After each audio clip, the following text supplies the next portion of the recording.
بناوی خدای رحمان و رحیم حمد و پسندان جو خدا ربه صلاة و سلام لسر مزن ما سروک و رزان ما حضرت محمد مصطفى علیه السلام و لسر آل و اصحاب و اتباعی توان به حتی رجا قیامته. تماشاوان هجا ده برنامه سیرا نبی یک نو ام ایرو دیسا لپیشبری ونه ایرو ده برنامه خدا انشاءالله جه حدیثه و بویری سالا هجرتی چارمین امی بحثا حربا خندق بکن صحبتا خدا وقتی زانین حربا خندق سالا هجرتی چارمین ده بکارهاتیه یهودی خیبری مشرک غطفانه و گلک قبیله مشرک آیدی یه جزیره عربستان دجنین به پیشیوانتیا قریشیا به 10,000 نفر مشیانه سر مدینه بویگو مدینه بجارکی جهوله راکن پیغمبر علیه الصلاة والسلام و اصحاب خوشی لپیشبری وان نفره خندق کولانه لپیشبری و ارتشا شرکه یا گرینگ خندق کولانه شلکه ده parasına xwedkin şelekê de jî ji bo hêz û quweta dijmin ji hev bela wela bike Pêxember aleyhissalatu vesselam û eshabê xwe li rê û rêşnî cuda geriyane boy got hêz û quweta dijmin ji hev bela wela bike. Di van rojê zor zehmet de Pêxember aleyhissalatu vesselam di bername xwe borî de jî manî ziman boy artêşa İslamê serfîraz bibe dua kiriye bes bi dua re bi vî duayê re Xweda Azze ve Celle jî car car got wehya ji asîmana serberjerî erdê dike ehlê îmanê tesellî dike mizgînê dide wan tesellî dike ji bo got li hember wê quweta dijminê girîng nelerizin necifilin û moralê wan xera nebe car car jî Xweda Azze ve Celle Qur'ana pîroz de wan tesellî dike. براستی جبو گو ام حربا خندقی به ناوه کی خویده قرآن به یعنی به ناوه قرآنی گو دبیجه حزاب خود وی واریده صورت حزاب جهه یه گو به تواتی بحثا و حربیت که جبو گو ام به تمامی به تواتی فهم بکن هگر ام صورت حزاب تفسیر صورت حزاب ام بخینن ام هی بیتر واقفی حربا خندقی ببن. Xweda Azze ve Celle mesela destpêka sûretê Ahzab de dibêje ey pêxember tu xwe ji Xweda biparêze bitirse û îtîata kafir û munafıqa neke bêguman Xweda zane û xwedî hikmet e û bide pey tiştê got ji Rebbê te ji te re wehî kiriye tiştê got hûn dikin Xweda جه خبرداره خدا عز و جل جار جار به وی شکلی پیغمبر خو قاصد خو تسلی دکه بویگو قاصد ویشی هم باور خو یعنی اهل ایمان تسلی بکه پیغمبر علیه الصلاة والسلام دنره گو خندق دریج بو حرباوی شو دورپیچا مدینه یا گو مشرکا مدینه دورپیچ کریه هیوکی بردوام کریه دوی هیوده پیغمبر علیه الصلاة والسلام دبیجه شخوا وکی سروککی دولتی وی بخوا اصحاب خوا سوکوی دارد کر وکی سربازکی ساعت به ساعت هم نقطه نوبتی یه نحتورا کنترل دکر دورا خندقی دگریا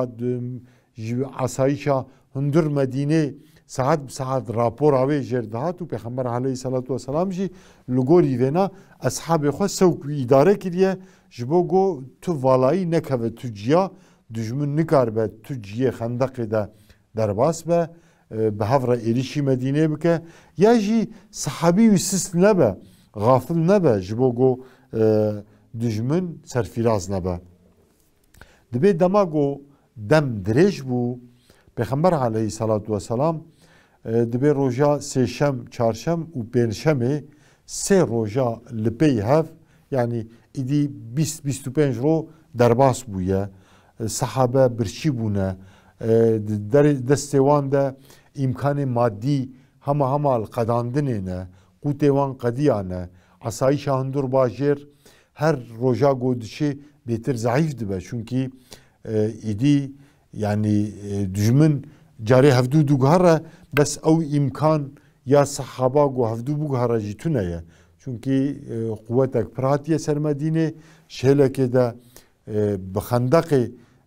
Müslüman parastina xwe dikin, şêlekê de jî Yahudiyê Qureyzayî got hundir bajêr de peymana xwe ya aşîtiyê got pêxembera danîbûn xira kirine, taluka got ji hundir de ew isyanê derxin heye. Ji bo re Pêxember aleyhissalatu vesselam ev tiştev li pêş çava digire û li gor wê ew jî gavê xwe davêje. Dibe 20 roj derbas bûye, yani di ser dorpêça Medînê re zêdeyî 20 roja derbas bûye. Pêxember aleyhissalatu vesselam roja sêşemê, çarşemê û pênşemê dibe di pey nimêja re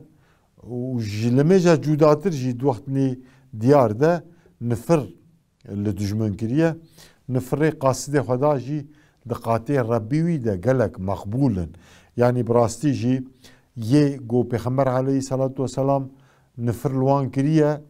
hema nefilîtîne. Yani hemû bi wan piştî wan nifira bi demekê, bi lehezakê, mişwarekî belkî bi heyvna bi çend roja muheqqeq cezayê xwe li dünyayê jî dîtin eş xwe cezayê wanê axiretê jî belkî hêgiratire jiyê dünyayê. Pêxember aleyhissalatu vesselam di nifirê xwe de yê got li dijminê xwe kiriye, yê got hatine ahzab ji wan re dibêje Qur'an, yani ew hizbê ew civakê got civiyan ew hatine Medîne dorpêş kirine, Pêxember li wan kiriye. Çi gotiye? Pêxember aleyhissalatu vesselam wiha dibêje di nifirê xwe de. Dibe ey ew ê got kîtab daxistiye û hesaba zû dibîne. Ey ew ê got pir zû qewm û milleta hilak dike. Çünkü qewmê cuda hatibûn Medîne dorpêş kiribûn. Dibin bayrakdariya Ebu Süfyanê kurê herb, dibin bayrakdariya ew artêşa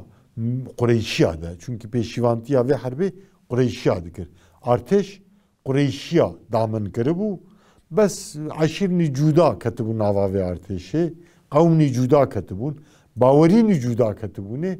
Ew di dema got ev artêş çawa hatin saskirin, duê demê de me dirêj behs kiribû, ji ber vê yekê ez hewceyê bi dûbarekirina vê ya dîsa nabînim. Dibêje tu van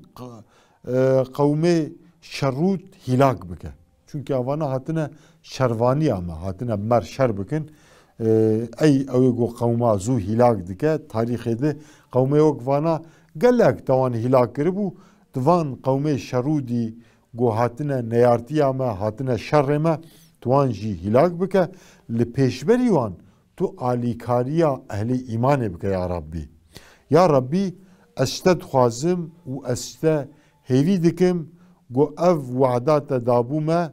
tu wê wehdê bijî bîne. Çi bu wehda wî? Xweda Azze ve Celle digot ya eyyuhellezîne âmenû in tensurullâhe yensurkum. Gelî ehlê îmanê heger hûn alîkariya dînê xweda bikin, xweda jî wê alîkariya we bike. Ve yustebit aqdamakum. Wê nûgê we sabit bigire, wê qewî bigire. Nahê le kes ling bavê ber we, lingê we bişemitîne, wê lingê alîkarê dînê xwe wê sabit bigire. Çi digot Xweda Azze ve Celle? Digot inna lenensuru rusulena vellezîne âmenû fil hayâtü dünya ve yevme yekûmul eşhad. Muhakkak em ê alîkariya hevalê xwe ya dostê dînê xwe bikin, hem li hayata dünyayê hem jî duan rojê got şahid şahideyê bidin, em ê alîkariya wan bikin. Pêxember jî digot ya Rabbî ew wedê got te danime, ew peymanê got te danime, em dixwazin tu wan wedê xwe bicîbîne, wan peymanê xwe bicîbîne. Çünkü gurçîk hatine qirikê, hatine got dev di bavên ji tirsa. Pêxember duan rojê zor zehmet de dixwast Xweda alîkariya xwe yê به اهل ایمان را زو دیار بکه زو بکار بینه جبر و رجی دسته خواه دکر و دعا دکر و دوزا و آلیکاریه لخدا دکر دبیجه لسر روی ارده هاو اف کلمک مسلمان هنه یا ربی یعنی براستی جی مدینه لگور باجار دردورا خواه لگور دولت جیران خواه کلمک جی تونه بو جماراوی همو 10,000 بو nüfus jimara nüfus ya avul go Müslüman jimartine 3,000 ne geçti 5,000'a. Yani hin nive Medine hamam karın bejin ya ji se para du pare Medine her ser dine şirke bun. Kısmak he Yahudi te de bun. Yani kelhavan habu Yahudi, mahlavan cuda bu, cevan diyar bu, zerker bun. Ekonomiya Medine deste xod digirtin, müşrik hebun, hezavan hebu, kuvvet avan hebu, jibil veya kısmek ev kese godigon me iman aniye, be deve xod gotina Müslümanın, bes dilevan, neyari Xoda ve Resulü bu, jwanla dibejin münafık, ev jit haluka giring bun. Yani Müslümanı halis muhlis, ye goş dilu can, godigon me iman Xoda ve Resulü anine, u jibo dine Xoda god canê xwe di malê xwe di dibihîrin kulmek jî tune bûm rastî. Pêxember aleyhisselam jî digo ya Rabbî di duayê xwe de ev kulma Müslümana heger gohere li ser rûyê erdê kesekî go îbadeta te bike, kesekî go nehtortiya dînê te bike, kesekî go bibe xizmetkar û alîkar ji dînê te re namîne ya Rabbî ji binî de namîne. Ji bo warê tu vê kulma Müslümana serfîraz bike li hember van dijmin û neyarê pir. Ey ew ê got di tengiyê de di hewar û gaziya îbadê xwe de diçe. Ey ew ê got îcabetî duha dike, van tengî, talî û husna ji ser me rake. Van rojê zor zehmetî got em tê da derbas dibin, van roja tebdîl bike, biguherîne ji me re. Bi zafera ehlê îmanê van roja biguherîne. Tu rewşa min û ya eshabê min dibîne. Yani birastî jî Pêxember aleyhissalatu vesselam belkî yani vê hêlawî em gelek şixwar nakin nimûne çi dema got ketiye tengiyê, ketiye talî, ketiye zoriyê yani nasnamawî, adresa wî ya diyar got xwe spartiye spartgeha wî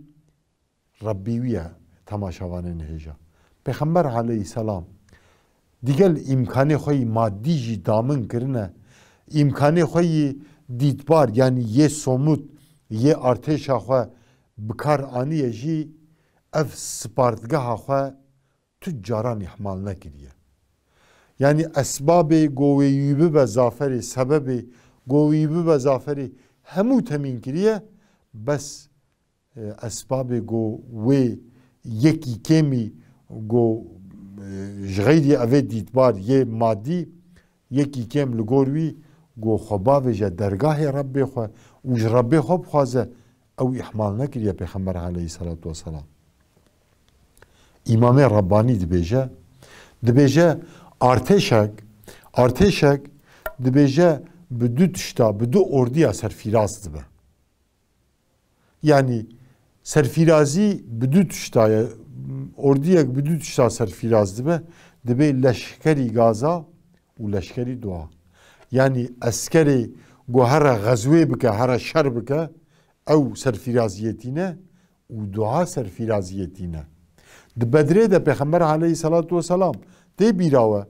di qada herbê de Pêxember aleyhisselam geriya beriya herbê bi mişwarekî. Eshabê wî pê re hemû lê guhdar dikin, dibêje alverê wê Nadir bin Harîs bikeve, li verê wê Utbe bin Rebî'a bikeve, li verê wê Umeyye bin Xalef bikeve, li verê wê filan kes Ebu Cehil bikeve, li verê wê filan kes bikeve. Yek bi yek ciyê got neyarê dînê Xweda wê lê bêne kuştin diyar dike, yek bi yek beriya herbê bi mişwarekî cêwan rê dide, پاشه دشه لپاش حربه جر کونکی ودگرن چادرکی ودگرن پیغمبر علیه السلام دبی خفتانک ناو ملیوی بو خفتانک وکی وی چاکت من خفتانک آوید بو سر ملی خود تشبیهت خطا نبه دبی دسته خود بلند که پیغمبر علیه السلام رادبه سر چونگا دبی او خفتان سر پشتاوید که و هنگی رادبه لاواد که گازی دکه قیرین لبر ربی خود گره دبی جه یا ربی دبی او کل ما مسلمانه یا معانیه ور هگر او هر کس نامینه کسی شر عبدیتیه بکه کسی نحتوریا دینه تبکه نامینه یا ربی توان سر فیراز بکه حضرت ابو بکر لتنشتویه دبی جه یا رسول خدا کلیک اکبرین ما نتبو تجیگو و پیشکش کفره یه شرکه لی بکه و بکشتن دشانی مده ما نتبو چی بو تا قواسی خود تعبینه تو لاوات که تو گازید که برسوک بالکش ده پیغمبر علیه السلام دبی ای ابا بکر از دترسم گوتشکی خدا بویمه بزافر نویسان و تقدیر آوی بری کربه و ام خانکن لایق و بگهرینه و اجمه بسینه تمام ربی من جی سوز و پیمان دایه بس هگر پشتی و سوز و پیمانه ام خانکن لایقه و زافره اترس دکم خدا و زافره جمه بسینه بگهرینه تماشاوان نجا دعا دقاته خدا ده گلک مهمه خدا عز و جل دبیج بخوازن از بد ماوه هگر مرف yani ihtiyaca meref tişki tüne be meref nexwaze yek çimayı bida meref heger brastici em muhtacı cennete bin em muhtacı alikariya xweda bin ihtiyaca me bi hemû tişta be yê got xazînawî de ev hene em jê bixwazin ancak bide me وإذا سألك عبادي عني فإني قريب خدا عز وجل دبيجه هجر عبادي من عبد من برسا من بك أزنيزي وانا فإني قريب أجيب دعوة الداعي أزي إجابتي دعاء داعي إيجو جمر دعاء بك أزي إجابتي دعاء وان بكم أجيب دعوة الداعي إذا دعاني دماغو جمر دعاء بكن فليستجيبوا لي وليؤمنوا بي بس دو شرطه وی هنه دو شرطه دعا گو قبول ببه هنه تماشاوانه نجا یک جه فلیستجیبوا لی او جی اجابتی دعوا من بکه و ببه خدمتکار و خباتکار دینه من یه دعوا من وليؤمنوا بي و ایمانک براستی مبینه ایمانک تحقیقی نه یک تقلیدی ایمانک جدل و جان ایمانک گو لپاش و پیش نپرسه جبو دینه خدا جبو خدمتا دینه وی جبو عزتا دینه وی جبو عزتا اسلام و مسلمانا گو لازم ببوید جانه خدا ببره ایمانک بوی رنگی گو بمبینه و اجابتی دعوا من بکه از اجابتی دعایی بکم پیغمبر علیه الصلاة والسلام و اصحاب خواه ده بدره ده ده احده ده ده خندقه ده دعا بوی رنگی جرابه خورده کرن اول اجابتی دعواوی کرن ده همو تشتی خدا بهرین پاشه جی اول ایمانک براستی پیانین پاشه جی اجابتی دعواوی کرن دما گو ارتش گرینگ دهاتن سروان ندگوتن وگزاری اسرائیل ندگوتن قوت آمد و ارتش راتونه ای موسیحره تو و ربی خو پیرا شر بکه پیغمبر و اصحابی خو ور ندگوتن اصحابی ندگوتن اف احتراز ندکرن دوگو مادام خدا اف جمار لایق دیتیه امیشی اتحاد بکن لپیشیا مدوره هنه یا شهادت یا زافر ده مکتب آمده یا اسلام ده هر دوشی زافرن و دچون بوان دجمن و نیاره پر هر بو جنگ دکرن پیغمبر علیه الصلاة والسلام جی ده خندق ده اف کریه تماشاوانه نیجا یعنی وی و اصحاب خواه دشته یه دیدبار یه somut گوام ده بیشن یه گو insan ve bibe zaferi arteşeki ve bibe zaferi sedeme zaferine hemu karanine paşeji او çeka xoyi giring او silaha xoyi giring گو دعایه بوی سلاح خوشی بنیار خوره حربو جنگ کرنه ایرو دعای گو هم دکن چما قبول نابن چونکی وقت پیغمبر علیه الصلاة والسلام و اصحاب خواه ام گوان کمانی دعای خود نداشتن وکی گو خدا جوان خواسته بو ایمانک براستی و پاسیجی تسلیم ببون yani iroji ez bawerim go ew sadakat ew teslimiyet hebe duayê go ehlê imanê bikin qet Xweda Azze ve Celle şunda nazîvirîne û gelek dua jî hene Xweda Azze ve Celle dirêjiya tarîxê de belkî bi cîtîne jî em nabînin ji xwe ne duayê me ba wek ayet dibêje çi qedr û qîmetê me hebû ev jî bi rastî Xwedê Teala di Qur'ana pîroz de dibêje. Temaşevanên hêja bi rastî herba Xendaqê herbek zor dijwar bû di tarîxa İslamê de. Pêxember aleyhissalatu vesselam ji bo sefê dijmin ji hev bixe, dijmin ji hev biqetîne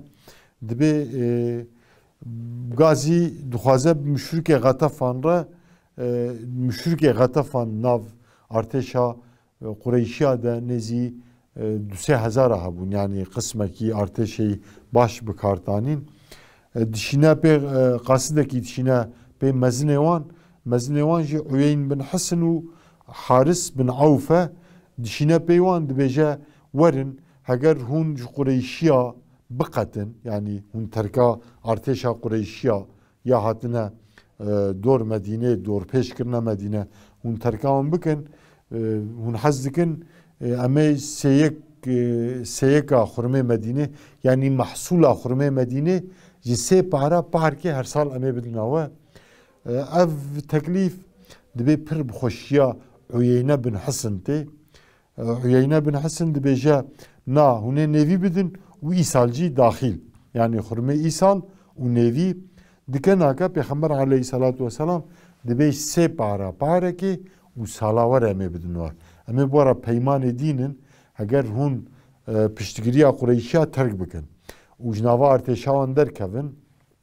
yani wan ne sulhekê dixwaze dîne ji bo ku quweta dijmin bela bike hebkî dijmin zayîf bive belkî poşman bive vegere hêzê wan ji hev bikeve belkî hinekî dî jî biqete Pêxember aleyhisselam hesabkî wiha dike ev heyeta Xetefan yani pêşkêşê wê dibêje ka em ê herin hev bişêwirin em ê bersivê bidin te Pêxember aleyhisselam dibe divê navberê de em ê jî hev bişêwirin paşê dibe Pêxember aleyhisselam dişîne pê Sa'd bin Muaz û Sa'd bin Ubade avana serokê ensar bûn ensar hemû dibûn kontrola wan her du sehaba de bû Pêxember aleyhissalatu vesselam ji her du sehaba re dibêje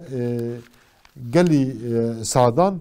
dibêje min teklîfek werê bêy we min xwest el Xetefan bikim boy werê min şand pê Uyeyne bin Hisn pêşkêşê qebîla Xetefan dibe her du saat gelîkekê disekinin difikirin paşê Sa'd bin Muaz dibêje ya Resulallah ev teklîfa gotel Uyeyne bin Hisn kiriye ev wehye Rabbê te ji te re gotiye vê teklîfê li wan bike yan fikra te ye Pêxember aleyhisselam dibe nexêr ne wehye fikra min e nêta min jî got ez quweta dijmin bela bikim zayîf bikim belkî bi hêviya got dijmin ji hev bela bive bi wê nêtê min xwest ez teklîfek werê bikim dibe Sa'd bin Muaz û Sa'd bin Ubade dibêje ya Resulallah wallahi di dema cehaletê de jî heta îro di dema cehaletê de jî tu caran yani beriya Müslüman jî bibin beriya İslamiyetê jî dibe radihêjina xurmakê dibe ev xurme bi tenê jî me bi qamçı bêş me bi bêştî ya jî bi xwîkîtî me nedaye qebîla Xetefan û me nedaye kesekî yani em bi dijminê xwe re her daim bi egîtî me şer kiriye ya ew serfîraz bûne ya em serfîraz bûne yani xurmak bi tenê jî ببیش یا جی بخویکیتی منه دای کسکی هگر افنا وحی به و رسول خدا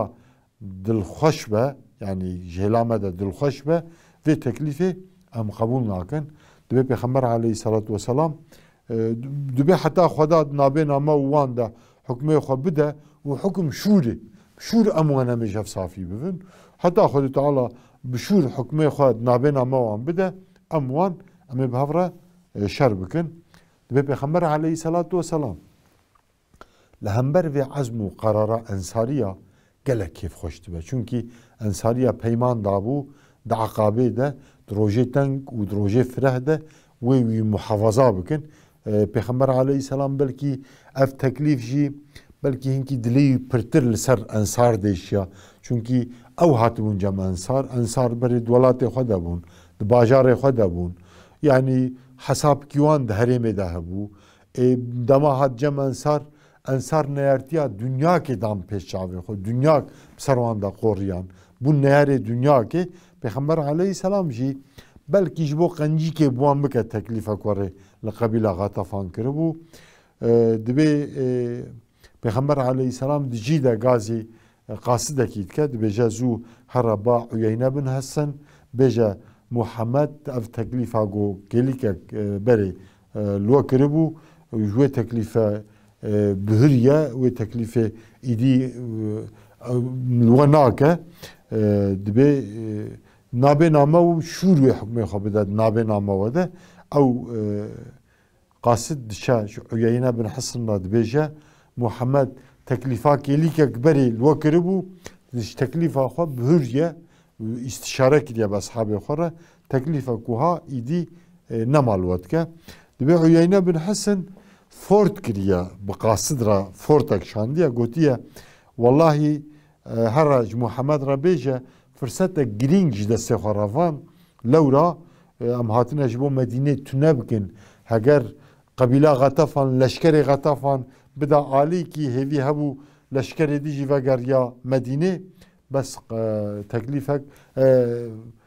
فرصت گرینگ دسته خرافان دیه و پشمان ببه تيش پیغمبر علیه السلام رد بيجه پیغمبر علیه السلام ده مزجه بله تماشاوانین هجا براستی با وقتیش بو برنامه ما هاتبو وقتاندن ایروجی مبسر خست حتی بداوی بو حتی هفگیشتنا برنامه کی ده